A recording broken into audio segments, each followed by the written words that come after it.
McGillicuddy and Murder's Pawn Shop, Season 5, Episode 4. Blood in the Library. October 25th, 1921. Continued.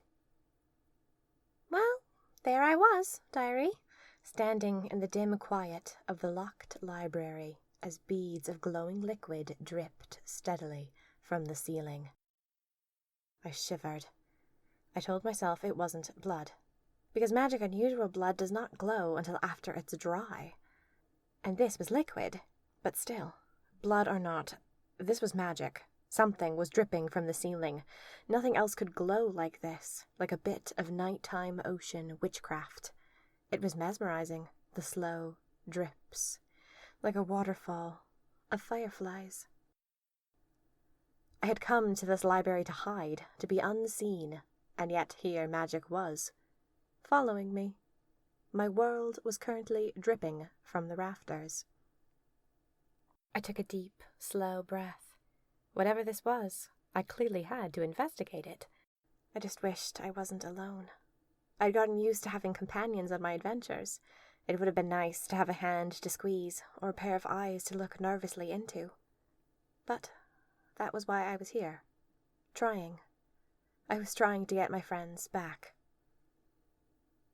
I crept across the soft darkness of the library. The floorboards seemed to creak and whisper and listen. Something else was here, so I felt like the whole library was watching me. I found a staircase, its steps painted clean and white, and I hung for a moment on the bottom step. I found myself wishing that my magic unusual power was to turn invisible. I mounted the stairs. My breath began to come faster. When was I going to stop running into things I didn't understand? It felt like every minute I found something no one had ever heard of before. Words on the wall saying death to all mice. Words that only I could see. Signs that appeared out of nowhere and said, this way to find the bodies. The bodies. As I mounted the stairs, I pictured a cadaver lying on the floor, pooled in phosphorescent blood, the weight of its gore cascading down through the floorboards. I reached the top of the stairs, and there was a little door with a glass window. Beyond, a room full of desks and stacks of papers. The office for the library staff, then? I held my breath so as not to fog the glass, and I stepped up and peered in. There was not a cadaver lying on the floor in a giant pool of glowing blood. What I did see, however, was even worse. I say it wasn't a cadaver because I instantly had a deep gut sense, an awareness, that this wasn't one of the strange, bloated bodies. It wasn't a doppelganger. That's what I mean when I say that it wasn't a cadaver. What I was seeing on the ground in front of me, however, was Don Mamungus. Dead. Diary, I think I stood in that doorway and stared for almost 5 minutes. I was in total shock. I wanted to run, but I couldn't really bring myself to move either. I felt sorrow for the end of a life. I felt confusion. I felt concern. Finally, I stepped into the room and stooped beside the body. Don Mamungus had been the leader of the night enthusiasts for several years. Ariana had recently claimed that she had taken her spot, that she, Ariana, was now the night enthusiast leader. At that time, however, Dawn had been locked up in our prison. She had not been able to lead.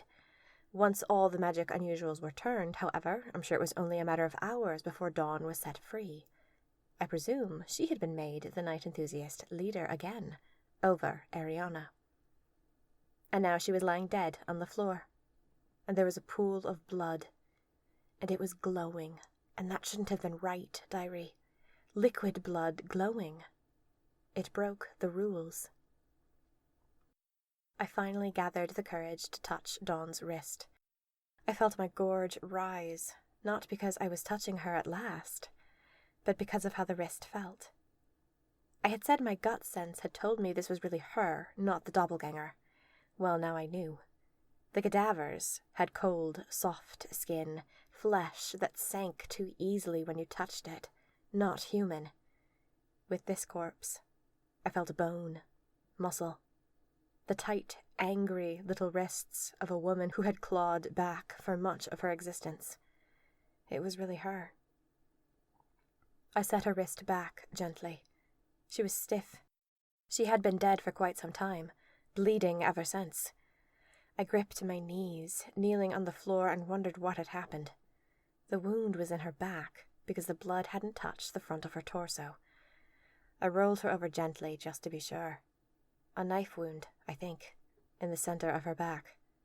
I'm not Sherlock Holmes, diary. I can't look at a phosphorescent mess of blood, a thin slash on her clothes, and say with certainty what the weapon was. But based on her garments and the amount of blood, as far as I knew, it had been a very deep knife wound, from behind. A murder, then. So who had murdered Dawn Mamungus in a library office, leaving her there, as if they knew I would find her? I don't think anyone meant for me to find her, diary. I think it was just luck. Again, rearing its head and saying hello to Melinda Maudie Merkel. Maybe I have a secret, second magic unusual power, accidentally turning up at the right place at the right time. I'm joking, of course. A second magic unusual power is essentially unheard of. So who had killed Dawn Mamungus? Were things not going well in these new ranks of night enthusiasts? Had Dawn refused to go along with the new regime? Was this an execution? It would be like the night enthusiasts to have a formal execution, but then leave the body behind for human plebeians to clean up. What a nasty surprise this was going to be for the library staff. Thought about carting her off to spare someone the shock, but ultimately decided I needed to leave her here because the blood would remain no matter what I did, creeping through the ceiling, and I wanted the police to at least see the crime scene undisturbed. Could they find the night enthusiast who had done this via fingerprints? It was a long shot, but maybe. Speaking of fingerprints, I got out my handkerchief and made sure I hadn't left any. I was very done with that part of my life, thank you. Then I sat there and continued to stare at Dawn Mamungus, seated just on the edge of the pool of her glowing blood. She was a dark shape in the midst of the glow, almost a silhouette. What if Ariana had killed her? What if Ariana had gotten a taste for leadership, and when Dawn returned to usurp her, Ariana had decided to do away with the competition? Leadership, power, did it corrupt everyone? Was there ever going to be such a thing as a good leader? Truly. We revere a lot of leaders, diary, but on the side, I'm fairly convinced they're still nasty. I wonder if Ariana could really have stabbed someone. I also realized that she had made a deal with the Whiskelets, and at that point, what part of your soul is left for you to preserve? Why was Dawn Mamungus dead? I had no one to ask, no way to find out. I would have to just wonder, for now. I knew I had to leave the scene of the crime, so I decided to take a last look and notice as much as I could. Perhaps a detail would mean something to me later, the more I thought about it. Perhaps I could have some small clarity about this. I stood up and looked all around. I decided to risk turning on the light, just for a minute, so I could take it all in. Diary, I'm sure you recognize the ominous tone in my voice. Are you worried that when I flip on the light, I'm going to see someone standing in the corner of the room, watching me, the bloody knife still clutched in their fist? No, that's not what the ominous tone of my voice is about. I have an ominous tone of voice because of the hat. When I turned on the light, the body looked much as I expected it to. The crime scene was for the most part undisturbed, no toppled desk items or smeared blood. Lying just to the left, however, almost under one of the desks, was Dawn Mamungus's hat. It was a small purple hat. I had seen it before, on both Dawn and on the doppelganger cadaver, which is why I felt very sure it was her hat, and not the misplaced hat of a librarian. It wasn't on her head, which was to be assumed after a struggle. But, diary, there were two of them. Two hats. The second hat lay about 5 feet away. I went and picked it up. My fingers trembled, and I felt quite confused. It was precisely the same hat. It even had the same small stain in the corner. 2 hats. 2 hats and 1 body. And the body was the real Don Mamungus. My stomach plunged, and I placed my hand against it. I squeezed with my fingers, as if my heart was about to fly out if I didn't hold it back. I fell backwards against a desk, gulping for air, and the lamp on the desk rattled from my impact. My heart was rushing in my ears, swimming about my brain in semicircles, and I couldn't do anything for a moment. I had to go find Wrath. It didn't matter to me for one moment that Wrath was a night enthusiast now, and probably bloodthirstily dangerous. It didn't matter that I had just gone to such lengths to conceal my identity. I had to go find Hester Rathbone and warn him, save him, do something. I wasn't sure, Tyree. How could I be sure when the only evidence I had was 2 hats? But I felt fairly certain that the doppelgangers were beginning to attack their true self. I left the library in a quick pop of teleportation. Where I went, however, was another matter. I had no clear direction, and I couldn't exactly show up in the Night Enthusiast cave, so I teleported to dark, luxurious, locked-down gardens, and began to stroll amongst the luxurious creep. There were long shadows and whispering tree branches, and the last of the autumn flowers bobbing in the moonlight. I paced down the path. I put my hands in my pockets and thought. I had to get to Wrath as soon as possible, but how to find him? Where would he be? Wrath, the Night Enthusiast. What would he be doing? I thought about Wrath, what I knew of him, and then I got a funny idea. I teleported to the apartment where Mara had lived. Of course, it was 5 years later now. I landed in a dark, stuffy parlor that smelled of cigar smoke. I poked around from room to dark room, but there was no sign of Wrath. Drat. Then again, I supposed he wouldn't just be sitting here, if the place was occupied. I nibbled my lip, and then I decided to teleport down to the train yard, to stroll around the train cars. No one would be there at this time of night. I could think in peace. And train cars, of course, reminded me of Wrath. I went there, as if their presence would give me some kind of clue about where he was. When I got there, the train yard was quiet. I knew that by day this place bustled with life, but the garbage and weeds and lack of beautification made it feel haunted. My footsteps crunched on tiny stones. I felt morbid. I was thinking so hard about Wrath that it took me almost a minute to notice the man sitting inside an open train car. The door of the train car was wide open. It was empty inside, and he sat with his legs dangling over the edge. His shoulders were hunched and forlorn. His ankles were crossed, and he swung his legs slowly, not unlike a 6-year-old child having a deep think. I did finally notice him. He hadn't spotted me yet, I think. He wore a black coat with red stripes, and a top hat. It was not. It couldn't possibly be. But it was. It was Wrath, sitting right there. Great minds think alike, I suppose.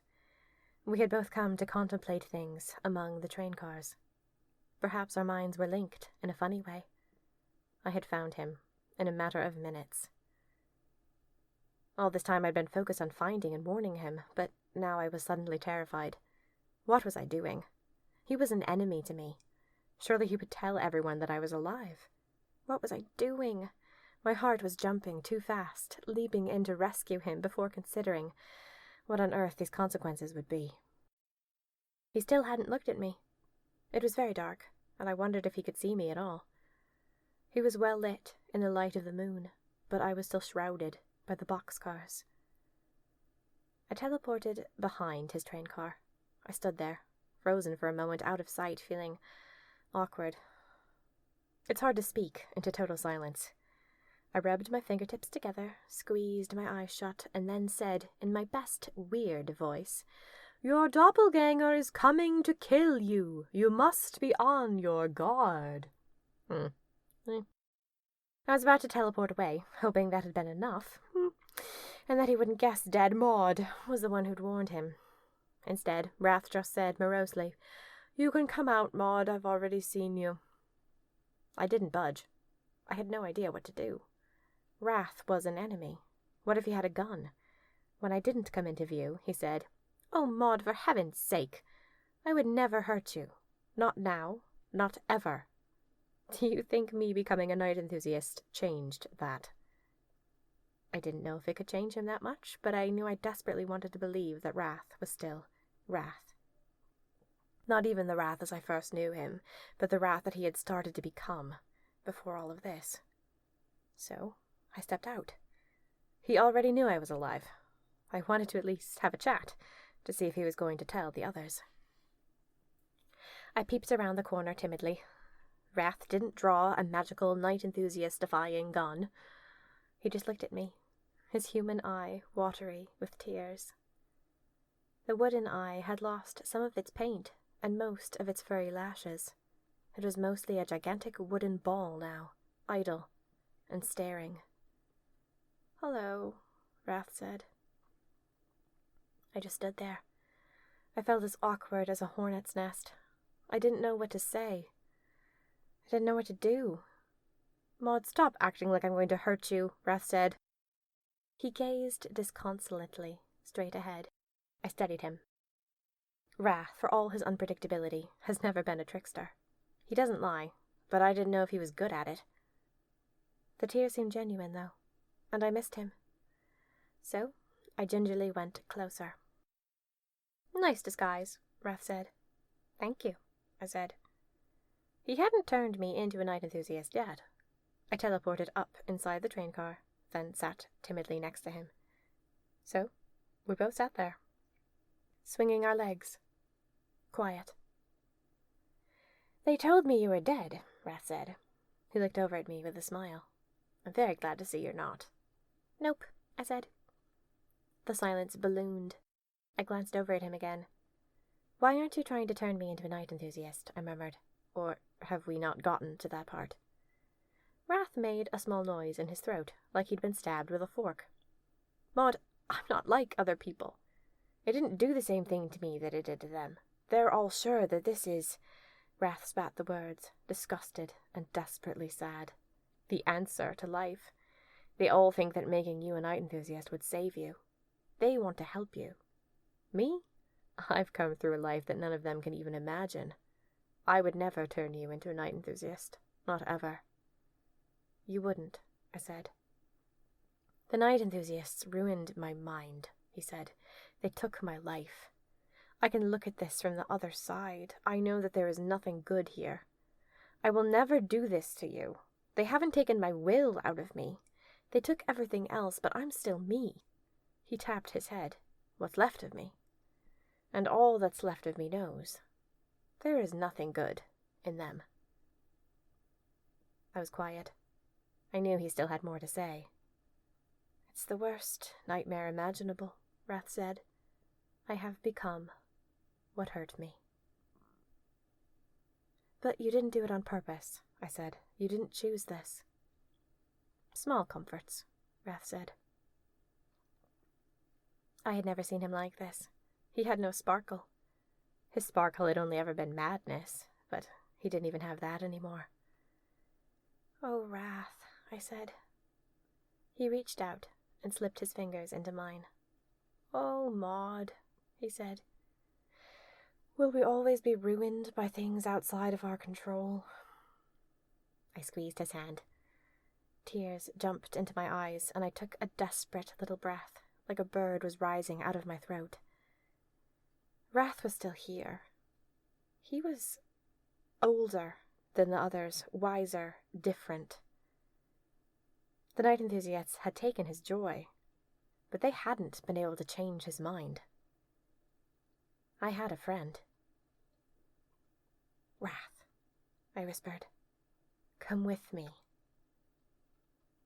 At that moment, in the dark haze at the other end of the train yard, Wrath's doppelganger appeared. We hope you've enjoyed Season 5, Episode 4, Blood in the Library, of McGillicuddy and Murder's Pawn Shop. McGillicuddy and Murder's Pawn Shop is written and performed by Minerva Sweeney Wren, all rights reserved. Thank you for continuing all this way with Maud's adventures. New audio dramas are coming, and there is news on those, as well as fandom fun, if you follow me on Instagram and Twitter, at Meg Macaulay Inc. That's Inc, I-N-K. Please consider becoming a monthly supporter on Patreon, or if you can't commit right now, say thank you with a one-time donation. I now have Venmo. At Minerva Sweeney Wren. All links are in the description of this episode. McGillicuddy and Murder's Pawn Shop will continue with Season 5, Episode 5. Hester Rathbone begins to die.